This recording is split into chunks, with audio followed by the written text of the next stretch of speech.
Sitting MLA CK ആശയെ ഉൾപ്പെടുത്താതെ CPI Vaikom മണ്ഡലം കമ്മിറ്റിയുടെ സ്ഥാനാർത്ഥി പട്ടിക.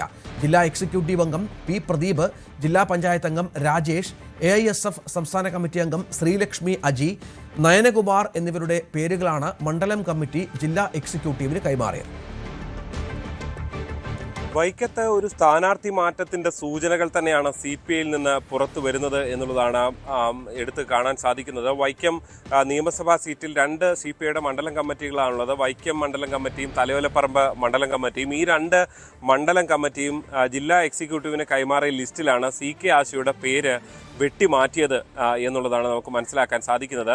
വൈക്കം മണ്ഡലം കമ്മിറ്റിയിൽ ഏതാണ്ട് ചില 2-3 അംഗങ്ങൾ ഈ CK ആശയുടെ പേര് നിർദ്ദേശിച്ചിരുന്നു. പക്ഷേ അതിൽ കൂടുതൽ എതിർപ്പാണ് ഉണ്ടായത്. അങ്ങനെ കൂടിയാണ് ഇങ്ങനൊരു തീരുമാനത്തിലേക്ക് എത്തിയത്. മാത്രമല്ല 2 ടേം പൂർത്തിയാക്കിയ ആളാണ് CK ആശ. അതുകൊണ്ട് തന്നെ ഇനിയൊരു അവസരം നൽകേണ്ടതില്ല, ഈ ടേം വ്യവസ്ഥ പരിഗണിച്ചുകൊണ്ടുള്ള ലിസ്റ്റ് മതി എന്നത് മണ്ഡലം കമ്മിറ്റിയിൽ നിലപാട് വന്നു എന്നാണ് നമുക്ക് മനസ്സിലാക്കാൻ സാധിക്കുന്നത്. ഇവിടെ മറ്റ് പുതുമുഖങ്ങൾ അടക്കമുള്ളവരുടെ പേരാണ് കഴിഞ്ഞ തവണ തന്നെ ഉയർന്നു കേട്ട P. പ്രദീപിൻ്റെ പേരാണ് പ്രധാനമായി ഉയർന്നത്. P. പ്രദീപ് ജില്ലാ എക്സിക്യൂട്ടീവ് അംഗം കൂടിയാണ് CPIയിൽ. ഒരുപക്ഷെ CK ആശ അല്ലെങ്കിൽ ഈ P. പ്രദീപ് സ്ഥാനാർത്ഥിയാകുമെന്ന വിവരം നേരത്തെ തന്നെ പുറത്തു വന്നിരുന്നതാണ്. ഇത് കൂടാതെ വൈക്കം ഡിവിഷനിലെ ജില്ലാ പഞ്ചായത്ത് മെമ്പർ രാജേഷിൻ്റെ പേരും ഉയർന്നു വന്നിട്ടുണ്ട്. ശ്രീലക്ഷ്മി അജി AISFിൻ്റെ സംസ്ഥാന കമ്മിറ്റി അംഗം, നയനകുമാർ CPIയുടെ തലയോലപ്പറമ്പ് മണ്ഡലം കമ്മിറ്റി അംഗം, ഇവരുടെ പേരുകളും ഈ പട്ടികയിൽ വന്നിട്ടുണ്ട്. എന്തായാലും ജില്ലാ എക്സിക്യൂട്ടീവ് പേരുകൾ ചർച്ചയുണ്ടാകും. പക്ഷേ നമുക്ക് മനസ്സിലാക്കുന്ന വിവരം അനുസരിച്ച് ഒരുപക്ഷെ CK ആശയ്ക്ക് സംസ്ഥാന നേതൃത്വം ഇളവ് നൽകാനുള്ള സാധ്യതയുണ്ട്. അങ്ങനെയെങ്കിൽ മാത്രമായിരിക്കും ഇനി CK ആശയ്ക്ക് വൈക്കത്ത് മത്സരിക്കാൻ കഴിയുക എന്നുള്ളതാണ് എടുത്തു കാണേണ്ടത്. വൈക്കത്ത് പ്രാദേശികമായി CPIക്കുള്ളിൽ വലിയ തർക്കങ്ങളും പ്രതിഷേധങ്ങളും ഒക്കെ ഉണ്ടായിരുന്നതാണ്. അതിൻ്റെ കൂടി ഭാഗമായി കൂടിയാണ് ഇങ്ങനൊരു വെട്ടി നിരത്തൽ എന്ന നിലയിലേക്ക് കാര്യങ്ങൾ എത്തുന്നതെന്നാണ് നമുക്ക് മനസ്സിലാക്കുന്നത്. എന്തായാലും സംസ്ഥാന നേതൃത്വത്തിൻ്റെ കനിവിനായി CK ആശ കാത്തിരിക്കേണ്ടി വരും. കേരള കോൺഗ്രസ് ജോസഫ് വിഭാഗത്തിൽ കൂടുതൽ സീറ്റുകൾ ഏറ്റെടുക്കാൻ കോൺഗ്രസ്. ഏറ്റുമാനൂർ ഏറ്റെടുത്താൽ പകരം സീറ്റ് നൽകില്ലെന്നാണ് കോൺഗ്രസ് നിലപാട്. ഏറ്റുമാനൂരിന് പുറമെ ചങ്ങനാശ്ശേരി കൂടി ഏറ്റെടുക്കാൻ കോൺഗ്രസ് നീക്കം നടത്തുന്നതും ജോസഫ് ഗ്രൂപ്പിനെ പ്രതിസന്ധിയിലാക്കുന്നു. പുതുയുഗയാത്ര പൂർത്തിയാകുന്നതിന് പിന്നാലെ സീറ്റ് വിഭജന ചർച്ചകളിലേക്ക് കടക്കും. ഇനി തെരഞ്ഞെടുപ്പിൽ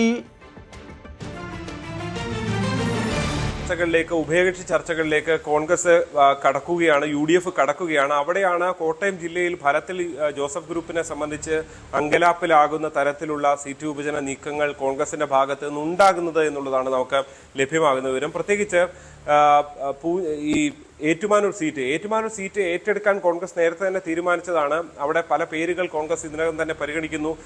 നാട്ടകം സുരേഷിന്റെ പേരുണ്ടായിരുന്നു ഏറ്റവും ഒടുവിൽ. പക്ഷേ ജോസഫ് വാഴക്കന്റെ പേരൊക്കെയാണ് ഏറ്റവും ഒടുവിൽ ഉയർന്നു കേൾക്കുന്നത്. PK വൈശാഖിന്റെയും ഗോപകുമാറിന്റെയും ഒക്കെ പേരുകളുണ്ട്. ഇവർക്കൊക്കെ വേണ്ടി ഈ സീറ്റ് ഏറ്റെടുക്കുക, കോൺഗ്രസ് മത്സരിച്ചാൽ ആ സീറ്റ് പിടിക്കാം എന്ന ഒരു രീതിയാണ് പ്രതിപക്ഷ നേതാവിന് അടക്കമുള്ള അഭിപ്രായം. അങ്ങനെയാണ് ഉള്ളത്. പക്ഷേ ഈ സീറ്റ് ഏറ്റെടുക്കാൻ ഒരുപക്ഷെ സമ്മതിച്ചാൽ പോലും പകരം പൂഞ്ഞാർ സീറ്റ് കിട്ടിയേക്കും എന്നുള്ളതായിരുന്നു ജോസഫ് വിഭാഗത്തിന്റെ പ്രതീക്ഷ. പക്ഷേ പൂഞ്ഞാർ സീറ്റും കൊടുക്കില്ല എന്ന നിലപാടിലേക്ക് കോൺഗ്രസ് എത്തുന്നു എന്നാണ് നമുക്ക് മനസ്സിലാക്കാൻ സാധിക്കുന്നത്.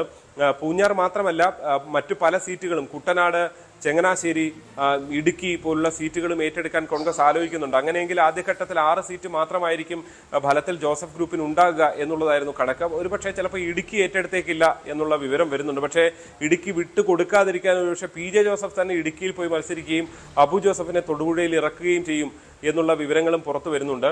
പക്ഷെ അപ്പോഴും ചങ്ങനാശ്ശേരിയും കുട്ടനാടും ഒക്കെ വലിയ ചോദ്യചിഹ്നമായി നിൽക്കുകയാണ്. കുട്ടനാട് കൂടി ഏറ്റെടുക്കാനുള്ള സാധ്യതയുണ്ട്. ചങ്ങനാശ്ശേരിയിലേക്കും അതെത്തുമോ എന്നുള്ളത് മാത്രമാണ് അറിയാനുള്ളത്. അങ്ങനെ വരുമ്പോഴാണ് ജോസഫ് ഗ്രൂപ്പ് ആകെ ഉണ്ടായിരുന്ന 10 സീറ്റിൽ ഒരുപക്ഷെ 6-7 സീറ്റിലേക്ക് ചുരുങ്ങുന്ന നിലയിലേക്ക് കാര്യങ്ങൾ എത്തുന്നത്. എന്തായാലും ഇപ്പുറത്ത് മറ്റൊരു പ്രധാനപ്പെട്ട കാര്യം കൂടിയുള്ളത്, ജോസ് കെ മാണി വിഭാഗം പല നീക്കങ്ങളും ജോസഫ് ഗ്രൂപ്പിനൊപ്പം എത്തിക്കാൻ നേരത്തെ അവരുടെ വികസന സന്ദേശ യാത്രയുമായി ബന്ധപ്പെട്ട് നടത്തിയ പ്രസ് മീറ്റുകളിൽ പറഞ്ഞതാണ്. പക്ഷേ അതെല്ലാം ജോസഫ് ഗ്രൂപ്പ് തള്ളിയതാണ്.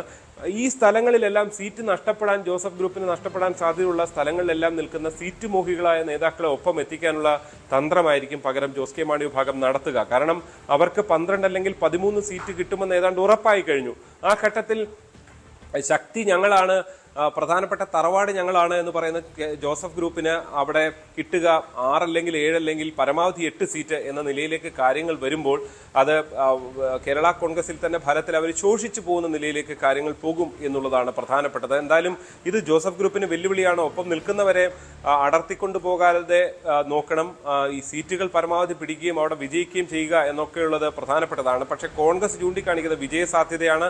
ആ വിജയസാധ്യത ജോസഫ് ഗ്രൂപ്പ് ചൂണ്ടിക്കാണിക്കുന്ന പല നേതാക്കൾക്കും ഇല്ല എന്നാണ് അവരുടെ വിലയിരുത്തൽ ഉള്ളത്. എന്തായാലും ഇനിയുള്ള ദിവസങ്ങൾ അറിയാം ജോസഫ് ഗ്രൂപ്പിന് എത്ര സീറ്റ്, എത്ര വലിയ നഷ്ടമാണ് ഇനി ഉണ്ടാകാൻ പോകുന്നത് എന്ന്.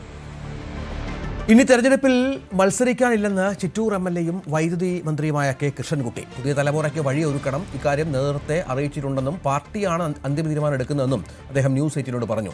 ജലക്ഷാമം പരിഹരിക്കാൻ ഒട്ടേറെ കുടിവെള്ള പദ്ധതികൾ യാഥാർത്ഥ്യമാക്കിയത് മണ്ഡലത്തിൽ വലിയ മാറ്റങ്ങൾക്ക് കാരണമാക്കി.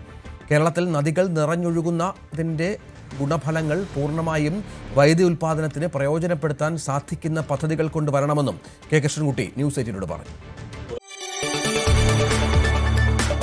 കൂടുതൽ വാർത്തകൾക്ക് news 18 Keralam YouTube channel subscribe ചെയ്യുക.